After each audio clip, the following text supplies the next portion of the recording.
Today I'm going to explore some techniques for playing contrary motion arpeggios and how to develop the power you need, especially in a forte dynamic, on the very ends of the arpeggio, so that you can, that power and that energy that's bundled at the end can bring you back in.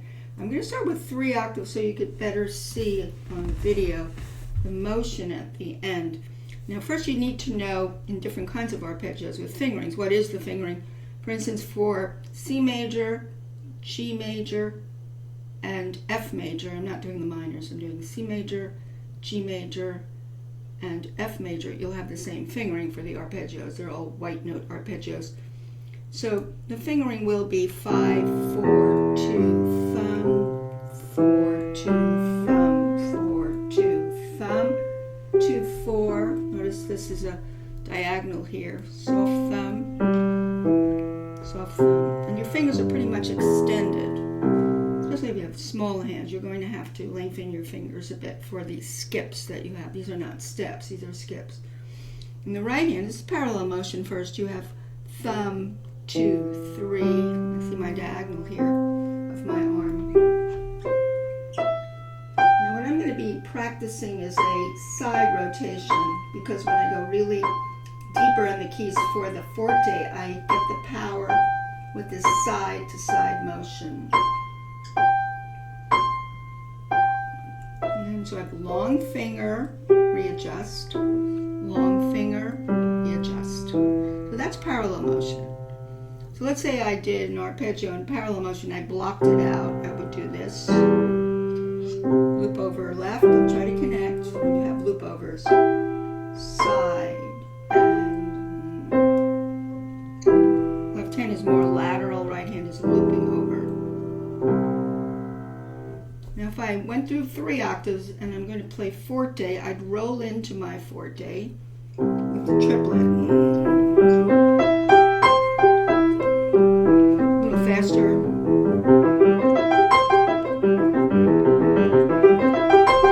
Staccato.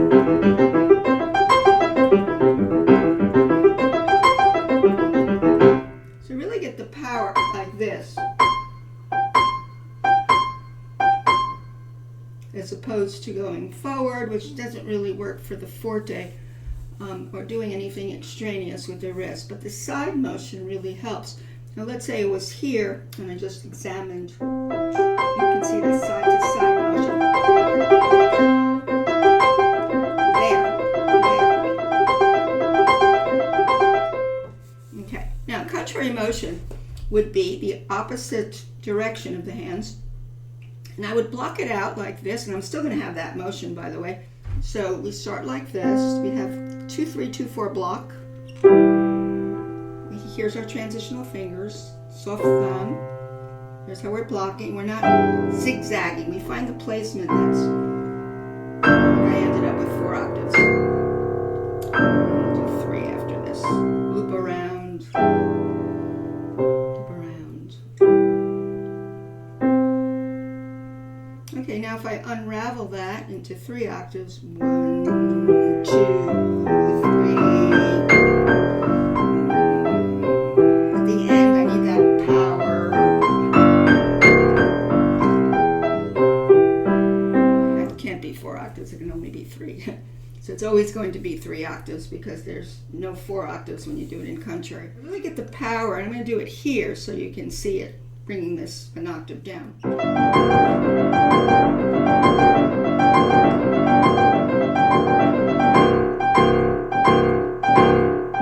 That gives you a lot of power, because you have your whole arm behind it, and you're doing that side-to-side rotation that really works. So yes, you can't do 4 octaves, you can only do 3.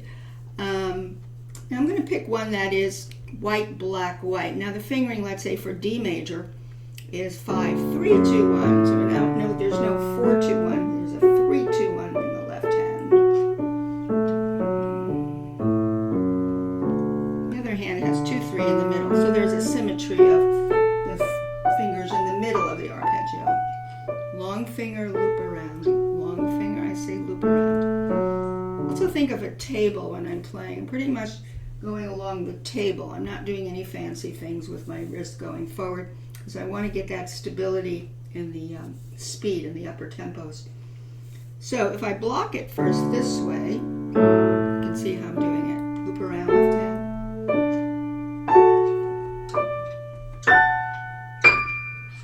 You can do 4 octaves when you do it parallel but not contrary, as you can see.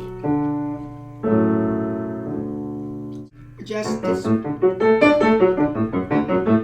sideways.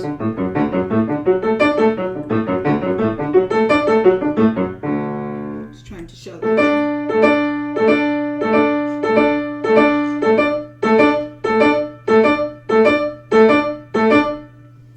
Okay, now going this way, we're going to block it this way. You really should lean when you go to the last octave, but I wanted you to be able to see my hands, so I didn't want to block my hands. It's hard to see that upper octave on this view. So if I just did 2 octaves, you could see side rotation.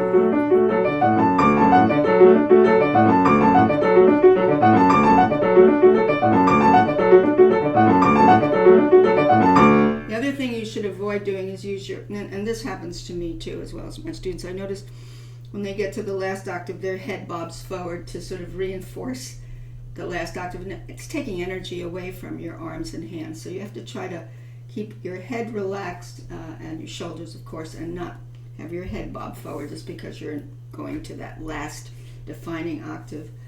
Now the other thing about the last octave, I'm just showing 2 octaves as an example, is you have bookends. So if you were thinking about the end, you're home free. So you have bookends at the end, right here. I call them bookends.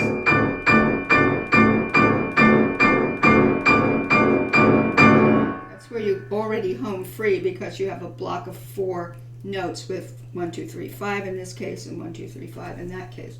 If we're the white note arpeggios, you'd have 1, 2, 3, 5 and 1, 2, 4, 5. These would be bookends. D major bookends. Of course, your wrist has to be very pliant. Now, there's some tricky ones, and I'll say that these are the really tricky ones. F sharp minor. I'm going to take F sharp minor, because F sharp minor fingering is different than the ones I showed you because it doesn't start with a thumb in the right or a 5 in the left. So you have, unorthodox fingering. 2, thumb, 4, 2, 1, 4, 2, 1, 4, 2, 4, 1, 2, 4, 1. This hand is a bit of a copycat. 2, 1, 2, 1, 2, 4, 4, 2, 4, 2 left, 2, 4 right hand. Very symmetrical fingering, but it's tricky to do in contrary motion. If I did it this way, let's see what I would do. Same thing. The side rotation gives me the power. So that's one thing I'm trying to kind of hone in on, is the side rotations at the top for power.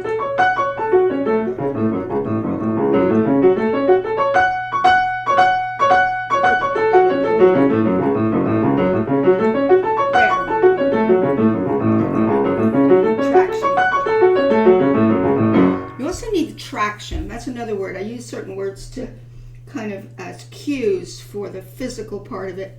The one is the traction, because when you're going along the trail here, you feel traction across the whole route. I feel a dead weight traction. Power there.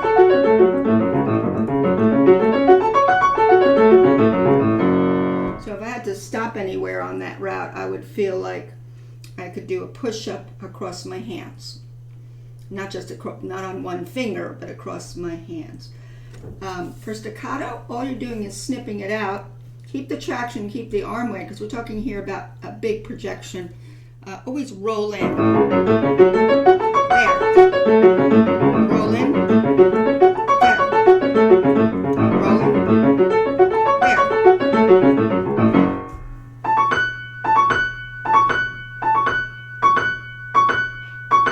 Okay, that's what I'm trying to show today.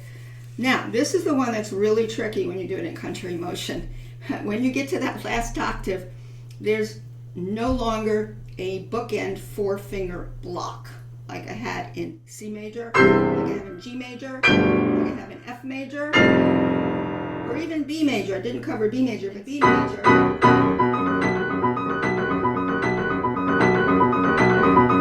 You feel kind of safely there once you get to that last octave. You can almost look at the ceiling and feel the 4-note block under your hands. Now that's not the case with this one, F sharp minor. So you could block it like this. But this is the tricky part. And you can see why, because you have the left hand doing a 4-1 and the right hand going a 2-4 up here. It's a very tricky shift between the hands. Now here's how I block it. I'll block it again. Now here's where it's tricky. It's where I go toward the piano. The only thing I have here to hang my hat on is something like this. A 1-2-4 and a 1-2. And that's not, it's kind of precarious because you have that awkward shift of 4-1-2 in the right hand. And is it 4-1-2? Yes, it's 4-1-2-4. But this hand is even more tricky because it's doing 2-4-1-2. 2-4-1-2. This hand is easier because you can block 3 notes, whereas you can't block 3 notes at the end in the left hand, so that's where it's asymmetrical. You're not going to have parallel blocks, and you have very awkward shifts. So I start slowly after I do my blocking. Get the traction, though, get the traction. Dead weight arms. You can do a little of this side thing. You can't do very much because you're in that skinny note. But for the power, if I were here, you could see more.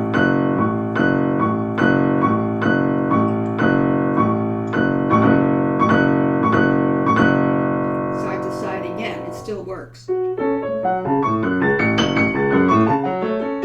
what I did just now that worked for me is you try not to have your head going back and forth, and you shouldn't be doing that anyway. The head should not be going back and forth. But I notice when I get it right, in this case, I'm looking more at one hand, which is my left hand. Looking at my left hand. So looking at my left hand, because the trickier shift at the end is going to be 4-1-2, whereas the right hand, the last 3 notes are going to be 1-2-4, which is a 3-note block. There you have no block at all, except you could call the block this. Just 2 of the notes. 2 of the notes would be the block, but the really 4-1-2 is very tricky against 1-2-4. If I do the staccato, I still use my traction. So I might, for staccato, do these kind of blocks.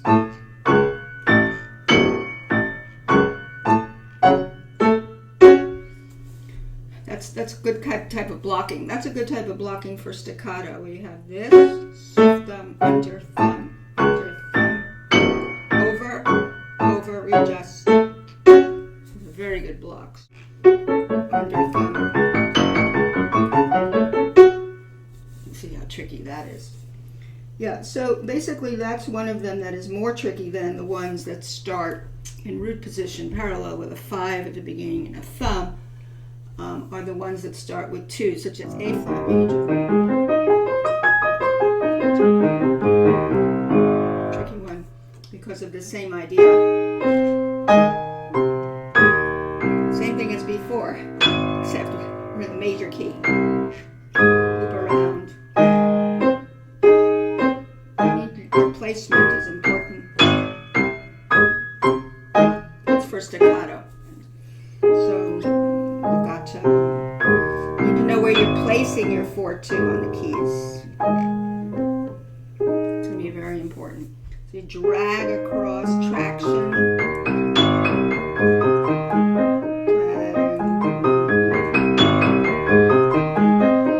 The other thing is to lean toward the last octave. I just didn't want to do it too much so you would see the, my body wouldn't block the last octave.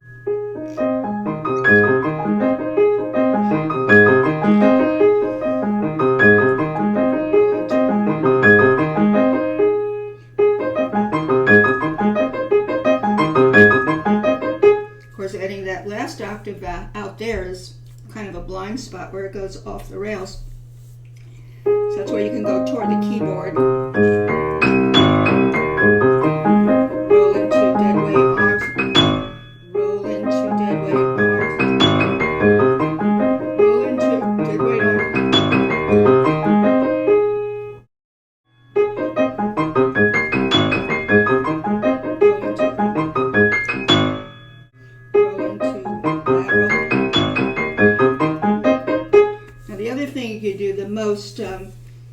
volatile place is the very end, so you can start just blocking the very end of this, which would be this. You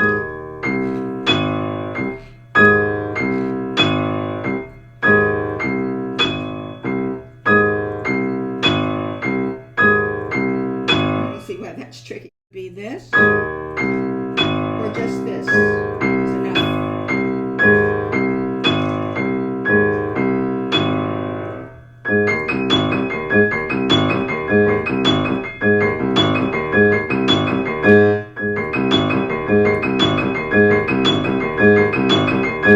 See how that kind of fragmentation would work too, just the very end, because those endings, when you don't have the blocks of 1, 2, 3, 5, need to be very carefully explored with blocking and spot practicing. So E flat major would be like A flat major, D flat major would be like E flat major, and A flat. So if you're practicing the arpeggios that are 2, 4, 1, 2, they'll all feel the same when you do them contrary.